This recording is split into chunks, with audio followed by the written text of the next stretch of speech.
In the late 1980s and into the 1990s, Trinidad and Tobago looked much like many Caribbean island nations, boasting relative prosperity, vibrant culture, and a low to moderate homicide rate. According to analyses from 1988 to 1999, homicide rates hovered between 6.8 and 11.6 per 100,000 inhabitants, with annual totals ranging from about 80 to 140 killings per year. During this era, organized gang violence was not yet the dominating story. Neither were high powered firearms the norm in urban slums. The domestic crime problem was manageable, even if always serious. At the same time, however, powerful external forces were quietly shifting the ground. Major Colombian cartels were being disrupted, forcing drug trafficking networks to redirect their routes through the Caribbean. Islands like Trinidad and Tobago, with their location just off the coast of Venezuela and with multiple ports and air access, began to grow in strategic value as transshipment nodes. Researchers note that the Caribbean's role as a corridor for narcotics and weapons would become one of the key underlying drivers of future domestic violence. Locally, the seeds of what would become gang violence were sprouting. Community researchers working in urban districts such as Laventille, DB, and Sea Lots observed early patterns. Young men roaming neighborhoods, informal networks of protection and payoffs, and around the turn of the millennium, the rise of small crews organizing local rackets. According to reports, in the 1988 to 1999 period, gangs were not yet central to homicide dynamics, but by 2000, their influence began to emerge. It was a time of slow buildup. While many still describe the island as enjoying relative peace compared to neighbors, cracks were forming in the social fabric. Structural vulnerabilities, poverty in inner city communities, under resourced policing, invisible weapons flows, and growing informal economies tied to drug cash were quietly accumulating. Researchers highlight that by the early 2000s, these pieces would coalesce into a far more lethal phenomenon. In short, the early days were deceptively calm. The homicide rate was low by later standards. Gangs existed but lacked the firepower, resources, and territorial control they would later exercise. But the combination of global supply chain shifts, drugs and arms, local socio-economic fault lines, and weak institutional capacity had set the stage for escalation. Now, I've done my best to base this video on solid research and verified sources, but I may not always get every detail perfect. If I missed anything, got something wrong, or you want to add your own perspective, drop it in the comments. By the turn of the millennium, Trinidad and Tobago's criminal landscape was no longer defined by petty street disputes or neighborhood turf quarrels. A deeper, more volatile shift had begun to unfold, one that signaled the start of a long and violent transformation. The early 2000s marked the moment when the quiet stress fractures of the previous decade widened into clear structural cracks. These fissures appeared first in the communities that had long lived on the margins of national prosperity, but soon spread outward, eventually shaping the country's national security trajectory. The first and most critical shift was the rapid expansion of the drug trafficking economy. As the Caribbean became increasingly embedded within international narcotics routes, Trinidad and Tobago's geographic position turned from advantage to liability. The country's extensive coastline and proximity to Venezuela offered traffickers an appealing alternative to more heavily monitored Central American corridors. Small scale local couriers, once simply neighbors trying to hustle their way out of poverty, began interacting with larger, more sophisticated criminal brokers. These relationships introduced new levels of organization, money, and violence into the urban underworld. It was also in this period that local crews hardened into recognizable gangs. Once loose associations of young men began formalizing boundaries, adopting names, acquiring leadership structures, and, critically, gaining access to firearms. The spread of guns into communities like Laventille, Morvant, Sealots, and Enterprise fundamentally changed the rhythm of conflict. Disputes that previously might have ended with fists or blades were now being resolved with automatic weapons. Firearms transformed impulsive violence into lethal violence, and territorial skirmishes into full scale vendettas. While the drug economy provided the financial oxygen for gangs to grow, institutional weaknesses created the vacuum in which they could flourish. Police resources were stretched thin, investigative capacity lagged behind. Community police relationships were fracturing under pressure. Reports from the period frequently noted that residents in high risk districts were reluctant to rely on the police, not necessarily out of malice, but from the simple calculation that state protection was too slow, too inconsistent, or too compromised to mitigate the new dangers they were facing. Into this vacuum stepped the gangs, positioning themselves as the new local authority figures. They began enforcing their own rules, settling neighborhood disputes, and extracting loyalty through assistance or fear. This shift toward gang based governance deepened further as state resources failed to keep pace with social decline. Youth programs, employment pipelines, and community initiatives could not compete with the money flowing in from transnational criminal networks. An adolescent in a struggling neighborhood could earn more in a week running errands for a gang than in months of legitimate work. The economic logic was irresistible, particularly for young men with limited educational opportunities and few stable paths to adulthood. Simultaneously, political turbulence and allegations of corruption cast long shadows over the institutions meant to curb violence. When communities perceived that police actions were unevenly applied, or that some officers were themselves entangled with criminal elements, the resulting erosion of trust made coordinated crime reduction efforts nearly impossible. In some cases, gang leaders were even able to exploit political relationships, further blurring the boundaries between legitimate and illegitimate power structures. The cracks became most visible in the escalation of retaliatory violence. Gangs, once simply competing for neighborhood control, were now battling over drug routes, gun supplies, and political influence. Tit for tat shootings began to claim the lives not only of gang members, but also of innocent bystanders. By the mid 2000s, the homicide rate surged, and residents described the transformation of their communities in stark terms. Streets once known for lively gatherings and communal spirit became zones of suspicion, curfews, and invisible borders. The early cracks were not merely signs of disorder, they were symptoms of a deeper transformation. Trinidad and Tobago was becoming a node in a global illicit economy, and its local gang structures were evolving accordingly. The combination of weak institutions, widening inequality, and new criminal opportunities produced a dangerous synergy. By the late 2000s, it was clear that these fractures were no longer isolated. The country was approaching a new phase, one marked not by temporary spikes in violence, but by a fundamental reorganization of power. The early warning signs had been visible for years, but now the consequences were unfolding in real time. Trinidad and Tobago was no longer grappling with ordinary crime. It was wrestling with a reshaped criminal ecosystem, one that had evolved in ways few policymakers had anticipated. What had begun as scattered community gangs transformed into a sprawling, semi organized network of criminal actors whose influence extended far beyond the blocks they once patrolled. The island was witnessing a dangerous convergence, the merging of local turf organizations with regional trafficking circuits, and the rise of gang structures sophisticated enough to challenge the state's capacity to maintain order. The most visible marker of this shift was the breakdown of stable criminal boundaries. Traditional neighborhood gangs, once limited to specific communities, began forming alliances or engaging in conflicts across wider geographies.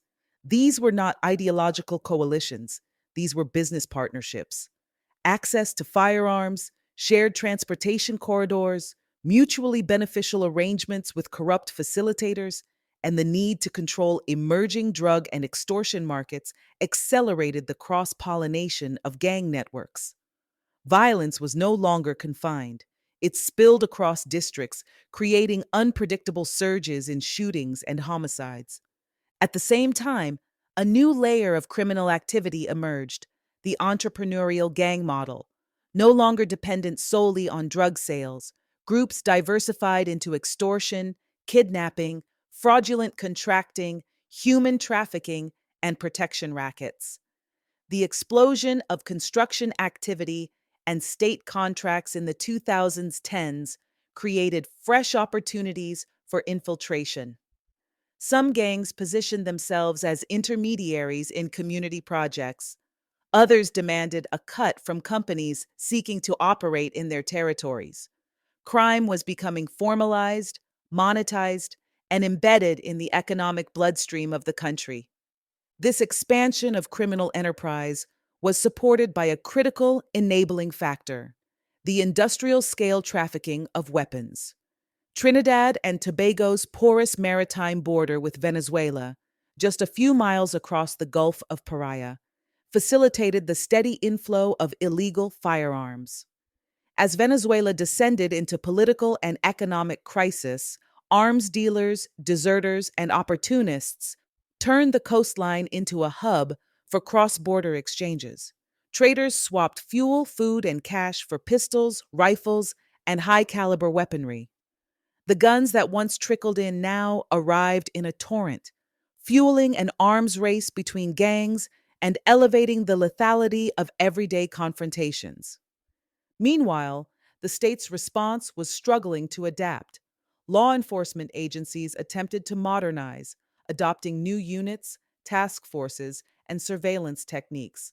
But these efforts were hampered by inconsistent policy direction, leadership changes, resource shortages, and persistent allegations of corruption. Some operations succeeded briefly, only to be undone by new waves of violence. Others faltered due to poor intelligence, community mistrust, or internal sabotage. Trinidad and Tobago's institutions were not designed for the scale of criminal organization they were now confronting. Within communities, the shift was deeply palpable.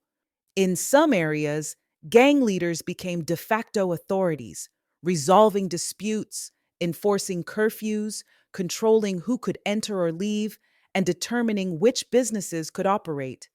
People complied not because they admired gang leadership, but because the state alternatives were too slow, too fragile, or too absent to offer real protection. Another defining element of this era was the professionalization of violence. Gangs began deploying strategies that resembled military operations: ambushes, surveillance, safe houses, contract killings, and coordinated retaliatory attacks. Violence was no longer incidental to their business. It was a core tool of influence and enforcement. With this came an escalation in brutality, the normalization of executions, and a rise in disappearances, kidnappings, and intimidation campaigns. The media's coverage, once sporadic, became relentless. Headlines highlighted daily murders, brazen daylight shootings, and increasingly bold attacks on police officers. Citizens began speaking of a new normal, a resigned acceptance that violence had become woven into the rhythms of life. The island's international reputation dimmed, tourism wavered, and investment confidence eroded. Yet beneath the despair, communities continued adapting in ways that were both ingenious and tragic, forming their own informal safety networks, negotiating directly with gang leaders, or reshaping their lives around invisible borders. At this point, the transformation was undeniable. Trinidad and Tobago had crossed into a phase where crime was no longer a discrete problem to be solved, but a systemic force that influenced politics, economics, and collective identity. What lay ahead was not simply more violence, but the repercussions of a fully evolved criminal order, an order that would soon test the nation's resilience in unprecedented ways. By late 2024, Trinidad and Tobago had entered a new, terrifying chapter, a full blown gang war. What was once organized criminal rivalry had exploded into coordinated high risk violence, assassinations, reprisals, kidnappings, with both street level enforcers and prison networks drawing battle lines. The government's response was heavy handed but reactive, scrambling to catch up with a landscape that had evolved far beyond routine policing. One of the most powerful actors in this war is Rasta City, also known as the Seven Gang, based in Beetham Gardens and Sea Lots. Their longtime rivals include 6/6 Gang, sometimes called just Six, operating out of East Port of Spain, and ABG, Anybody Gets It. These gangs have become political and military actors in their own right, their turf wars often spilling into the wider population with catastrophic consequences. The flashpoint came in December 2024. According to police intelligence, a gun attack on Calvin Tyson Lee, a well known figure linked to Six outside the Besson Street police station, triggered a furious chain of reprisals. Just a day later, in Prizgar Lands, Laventil, 5 men were shot dead. Police called it a revenge killing. This was no random shootout. Sources behind intercepted communications later confirmed an active alliance between Six and other criminal factions aiming to wipe out their adversaries. The scale of violence caught the government off guard. On 30 December 2024, President Christine Kangaloo proclaimed a state of emergency. For the first time in years, the military and police were granted sweeping powers. They could detain suspects for up to 48 hours without charge, search premises without warrants, and suspend bail. National Security Minister Fitzgerald Hines made it plain these gangs were wielding high velocity assault weapons and had intelligence suggested reprisal attacks of brazen scale. The violence wasn't limited to street battles. In mid 2025, just months after the first emergency, authorities declared another state of emergency. This time, intelligence pointed to prison based networks coordinating the mayhem. Commissioner of Police Alistair Gavaro revealed that gang leaders in maximum security facilities were using smuggled cell phones to plot assassinations, kidnappings, and even attacks on key state institutions, judges, prosecutors, and senior police officers. As a result, some of these high risk inmates were relocated, apparently to break their lines of communication. 8 alleged gang members were detained during this second emergency, under fresh orders that claimed they were part of a coordinated hit squad. According to the detention orders, these individuals weren't just foot soldiers. Some were logistics facilitators. Others were described as having been gifted rifles by gang leaders. The orders also named them part of or allied to RC7, a violent faction believed to be linked to the Seven Rasta City network.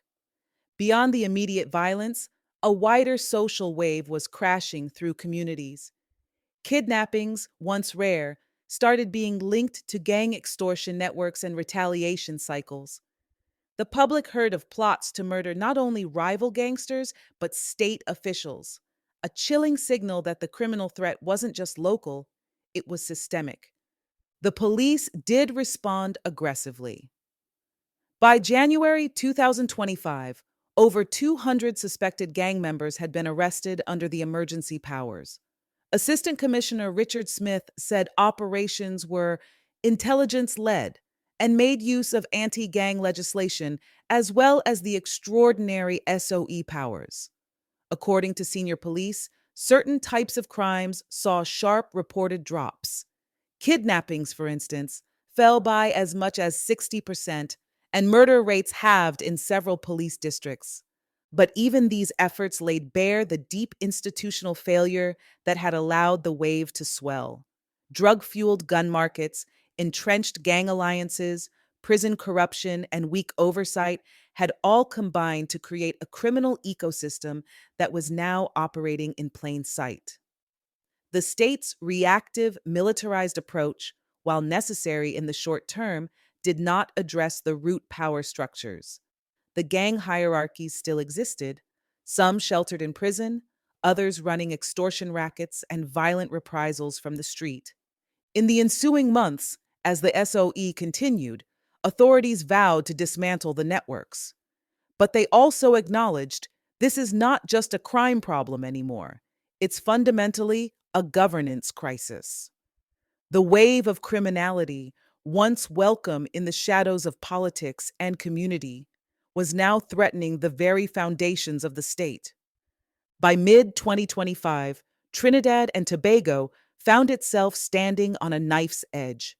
The country had experienced successive states of emergency, unprecedented gang coordination, and a level of arms proliferation that looked more like a conflict zone than a small island state.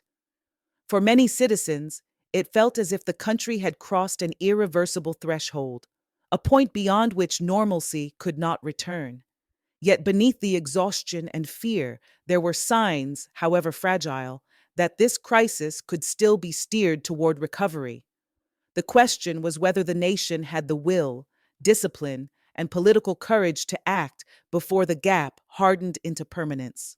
After 2 states of emergency, countless arrests, and the exposure of multiple plots against public officials, the country was no longer able to pretend that its institutions were functioning as they should. Senior police revealed in mid 2025 that prison based criminal organizations had been coordinating assassinations and kidnappings from behind bars.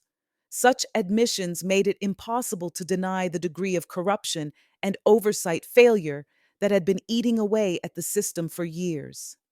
This reckoning created a turning point. Either the country would be forced to transform its security architecture, or it would cede permanent ground to criminal networks. And yet, there were glimmers of hope emerging from the rupture. One came from the unprecedented unification of state agencies. The operations launched under the 2024 to 2025 states of emergency, though reactive and imperfect, forced police, military, intelligence units, and international partners to share intelligence at a level that had long been absent. The arrests of gang coordinators, hit squad suspects, extortion facilitators, and prison linked operatives were not random sweeps. They were rooted in real time information sharing and wiretap supported investigations. It was the closest the country had ever come to strategic policing rather than mere crisis management. Another came from the communities themselves. Even in areas long written off as gang territories, residents began speaking more openly, quietly, and decisively about the need to reclaim their neighborhoods. Civil society groups, often overshadowed in national conversations, started building new alliances with youth mentorship programs, violence interrupters, and faith based organizations. At the height of the violence, some communities had already formed informal safety networks, but the states of emergency gave these efforts space to breathe. These grassroots structures represented far more than community activism. They represented the beginnings of social resilience, without which no security solution could survive. But the most significant hope lay in the national mood. The veneer of denial that had long characterized political discourse had cracked. The public was no longer willing to accept partisan blame games while the country burned. Calls for border security reform, prison restructuring, anti corruption enforcement, and sustained community investment were no longer fringe demands. They had become mainstream expectations. Put simply, the population was no longer asking politicians to do something, they were demanding transformation. Still, the path forward is perilously narrow. Trinidad and Tobago's institutions remain strained, its gangs remain armed, and the incentives for criminal enterprise remain high. For every gun taken off the street, more arrive. For every gang leader detained, a younger, hungrier aspirant stands ready to fill the void.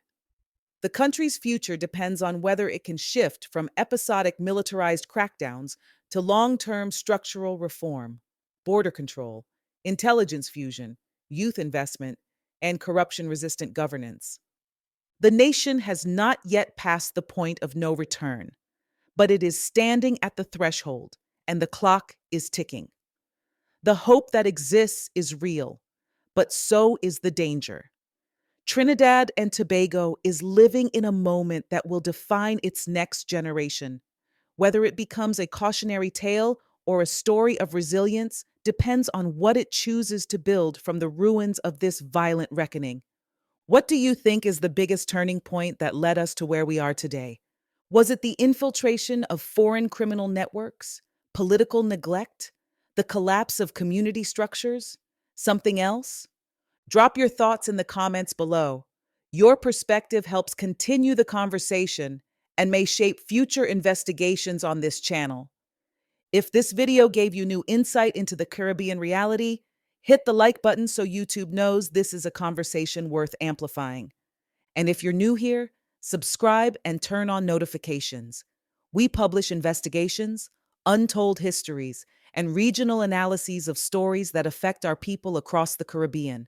Thanks again for watching, and as always, stay informed, stay critical, stay curious.